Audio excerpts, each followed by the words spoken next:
Más allá de los atardeceres tan bohemios que había en ese lugar, Marinette disfrutaba el suave aroma de las acacias y los rosales que había en la finca de su abuela. Tenía años sin visitarla y ahora debía volver a uno de los lugares más felices de su niñez solo para velar el cadáver de la anciana que solía darle tantos regalos cuando era niña. Durante varias semanas había estado tentada a verla de nuevo, pues era una mujer solitaria. La finca había venido a menos luego de la muerte del abuelo, un hombre de carácter firme que lograba regatear mediante la intimidación. Pasadas las décadas había logrado engrandecer las abandonadas hectáreas, golpeando a los trabajadores flojos y manteniendo un ambiente hostil entre ellos, incluso difamándolos y poniéndolos a unos contra otros para evitar que perdieran el tiempo jugando. Este carácter no le gustó tanto a la abuela, por lo cual decidió separarse de él. El proceso de divorcio favoreció a la mujer y el hombre tuvo que marcharse a París para abrir una nueva panadería, algo de lo cual pudo vivir hasta el día en que murió. Sin embargo, al marcharse él, los trabajadores dejaron de escuchar a la dueña y comenzaron a embriagarse en horas de trabajo. Poco a poco la producción se redujo y el descuido facilitó las condiciones para que las fauces del tiempo despojaran a los jardines, los corrales, los sembradíos y la casa de la hermosura de sus años venturosos. Poco ayudó que la mujer decidiera irse de viaje por todo el mundo, pues estaba aburrida de ser una mujer de granja. Ya había tenido suficiente con el tiempo que duró allí mientras su hijo Tom crecía. El lugar se había vuelto lúgubre. El pasto estaba crecido más allá de 1,5 metros, con malas hierbas por doquier. Las vacas estaban en los huesos, la mayoría de las gallinas habían sido asesinadas por los perros salvajes y los caballos, además de lucir escuálidos, tenían miasis en los cuartos traseros, por lo que podían verse gusanos moviéndose adentro de su carne. La peste de los corrales podía olerse desde varios metros a la redonda. La falta de cuidado en la madera de la casa había logrado un aspecto siniestro en los muros y el tejado parecía una descolorida y raída alfombra colocada encima.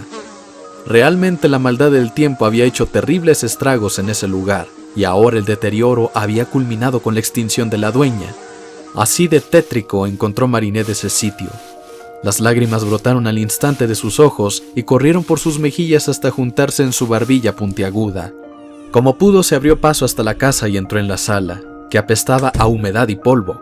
Nadie había podido llegar tan pronto como ella, así que debería ser la primera en ver a la abuela muerta. Subió las escaleras y se dirigió a la habitación de tapiz azul marino, aquella donde oyera tantas historias de la vida de su abuela, todos esos viajes en Europa, todos esos consejos. Adentro de la habitación le esperaba el ama de llaves. Seguía siendo Petra, la única persona tan vieja como la misma finca. Su rostro arrugado y amarillento, repleto de manchas hepáticas, se encogió en un gesto de tristeza al ver a la primera nieta de la familia. Se abrazaron. Petra le contó a Marinette cómo habían sido los últimos momentos de su abuela. Había salido como todas las mañanas a alimentar a las escasas gallinas que se mantenían vivas.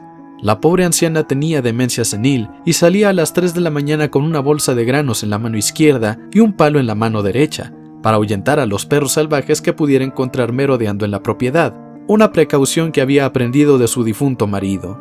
Sin embargo, aquella madrugada no lograría alimentar a ninguna de sus aves. Gina había desaparecido. Pidieron ayuda a la policía, pero solo hicieron gala de su ineptitud. Eran los oficiales más estúpidos que han existido en el pueblo. Los pocos trabajadores que sentían respeto por la anciana y otros tantos obligados por Petra fueron en su búsqueda. Durante 3 días no pudieron hallarla, solo se toparon con un palo de madera y el saco de granos a un lado de la composta. Pasó una semana y nadie sabía dónde estaba Gina, hasta que 2 trabajadores llevaron parte de la composta a los sembradíos. Cuando estaban esparciendo la mezcla, uno de ellos creyó ver una mano caer en la tierra. Al revisar, descubrió que efectivamente lo era. Revolvieron la composta y entonces descubrieron un pie, un brazo, un muslo, la otra mano, el torso y finalmente la cabeza. Gina ya no estaba desaparecida. Lo terrible era que su cuerpo parecía haber sido desgarrado por un animal. Incluso tenía mordidas en los brazos y piernas. Podían notarse marcas de colmillos en la carne, agujeros demasiado grandes para creer que lo hubieran atacado los perros. Ni siquiera los lobos tenían unos así, y pensar en unos en aquella región del país era absurdo. Por el estado del cadáver, fue envuelto en papel de periódicos e introducido en el refrigerador. Petra no supo qué más hacer. Ni siquiera intentó alertar a las autoridades. simplemente dio parte inmediatamente a la familia Dupont-Cheng. Marinette fue a la cocina luego de escuchar la historia. Abrió el refrigerador y contempló los despojos sangrientos que eran su abuela muerta. No podía creer que aquello fuera verdad. Se sintió tan desolada que salió de la casa y fue al viejo fresno que había plantado con su abuela muchos años atrás. Se sentó al pie del árbol y miró el atardecer. Estaba a punto de llorar cuando miró a lo lejos la silueta de una figura bestial que se movía cerca de donde estaban las caballerizas. Marinette se levantó y vio que algunos de los caballos salían huyendo despavoridos. Desde lo lejos, vio como aquella monstruosidad corría velozmente y con un movimiento hercúleo derribaba a una de las yeguas y le azotaba la cabeza contra el suelo, golpeándola frenéticamente en el cráneo hasta que la dejó agonizante. El ataque fue tan rápido que no le dio el tiempo de defenderse. Marinette quedó paralizada de horror. Aquella cosa tenía unos miembros inferiores gruesos y poderosos, surcados por venas enormes y azuladas. Sus brazos eran todavía más venosos y sus manos lo suficientemente grandes como para cubrir la cara de la yegua. Su espalda era abultada, como la de un toro. El color de su piel era gris oscuro con motas de color carne, o tal vez era color carne con motas negras. Algunas partes de su cuerpo tenían vello, y eso volvía más grotesca su desnudez. Lo más espantoso de aquella abominable criatura era su rostro humanoide, con una mandíbula prominente que parecía el eslabón perdido entre una boca y un hocico. Sus dientes eran irregulares y torcidos. Parecía que tuviera muelas donde debía haber incisivos, a excepción de los dos pares de grandes y afilados colmillos, de tan amplias dimensiones que le imposibilitaban juntar los maxilares, dándole un aspecto verdaderamente aterrador. La mirada de aquel monstruo era vacía, con un iris y una pupila tan pequeños que hacían parecer que sus ojos eran completamente blancos, solo surcados por sus venas rojizas y amoratadas que lo dotaban de un aire malsano y maligno. Marinette sabía que su única opción de escapar era escabullirse aprovechando la altura del pasto y luego correr a toda velocidad. Y así lo intentó, mas tuvo la maldita suerte de encontrarse con dos perros salvajes que le gruñeron amenazadoramente. Marinette comenzó a llorar, mirando de soslayo hacia atrás con breves vistazos, rogando a la divinidad porque esos perros no la atacaran y no hicieran ruido alguno que pudiera atraer al monstruo que en esos instantes despellejaba a la yegua muerta. El gruñido de los perros fue increciendo. Marinette, desesperada, trató de ahuyentarlos en silencio, sacudiendo sus brazos como loca mientras sus lágrimas brotaban sin parar. Se mordía los labios tratando de contener su propio alarido de pavor. Entonces los perros ladraron ferozmente y retrocedieron un poco. La pata de un caballo aterrizó frente a ellos y luego otra más cayó sobre uno, logrando que soltara un chillido lastimero. Ambos perros escaparon a toda velocidad. Marinette sabía que la bestia se hallaba detrás suyo. Ya venía corriendo para darle el mismo destino que a la yegua. Su única alternativa era correr entre aquel pasto enorme que atoraba sus pies. Ella luchaba por acelerar, empujando las innumerables hojas que se interponían en su camino. El estrépito de la marcha del monstruo acercándose se oía cada vez más fuerte. Esa cosa arrasaba con las hierbas. Marinette intentó huir a grandes zancadas, pero sus piernas se hundían en aquella espesura, tan blanda como húmeda por la lluvia de horas antes, momento de su melancólica llegada a esa finca de porquería donde pronto hallaría su muerte. Con una última brazada, Marinette logró quitar las hojas de pasto y ver la deteriorada casa de su difunta abuela. Solo tenía que llegar adentro para poder transformarse y entonces se enfrentaría al monstruo. Por el dolor que le produjo enterarse de la muerte de su abuela y en qué condiciones, ella simplemente había dejado el bolso en la entrada, en un pequeño buró.